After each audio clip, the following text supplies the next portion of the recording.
ખંભાળિયા તાલુકાના માધુપર વાડી વિસ્તારમાં કૂવામાં પડેલી બિલાડીને અપાયું નવજીવન। ખંભાળિયા તાલુકાના માધુપર વાડી વિસ્તારમાં 50 ફૂટ ઊંડા કૂવામાં બિલાડી પડી જતા ખેડૂત દ્વારા એનિમલ કેર ચેરિટેબલ ટ્રસ્ટને જાણ કરાઈ। સંસ્થાના અશોકભાઈ દેસુર ધમા, જયસુખનાથ, વિકીભાઈ દ્વારા બિલાડીનું રેસ્ક્યુ કરાયું હતું। રાંસી ગઢવીનો report, Gujarat national TV news, Jamnagar.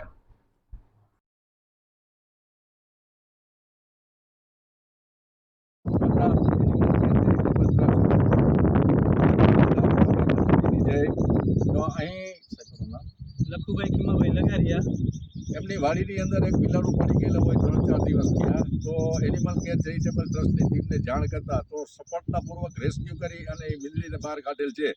તો એમાં સેવાના ભાગરૂપે જે એમ્બ્યુલન્સ ગાડી અમારી આવી છે, તો એમાં એને પ્રેમથી 1000 રૂપિયા ડીઝલના આપેલ છે। અને આ એનિમલ કેર ચેરિટેબલ ટ્રસ્ટની કામગીરી સાહેબ તમને કેવી લાગી સાહેબ? ખૂબ જ સરસ લાગી। આવી કામગીરી કરતા રહ્યો અને અમારી તમારી શુભકામના।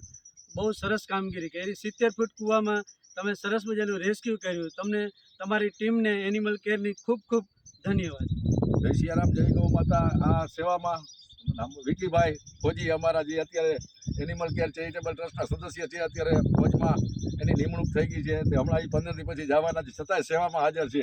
જયસુખ મહારાજ ગૌસ્વામી મજૂરી કરે છે સાહેબ, પણ છતાં એની મજૂરી મૂકીને સેવામાં આવ્યા છે। અને અમારા પ્રમુખ દેસુરભાઈ ધમા, હા, જય સિયારામ, એ પણ એક કરતા જ એટલે અમારી ટીમ છે બધી સેવામાં તત્પર છે। ગમે ત્યારે ગમે ધંધા છોડીને કરીએ છીએ। જય સિયારામ, જય ગૌ માતા, animal care charitable trust, Ashok Solanki.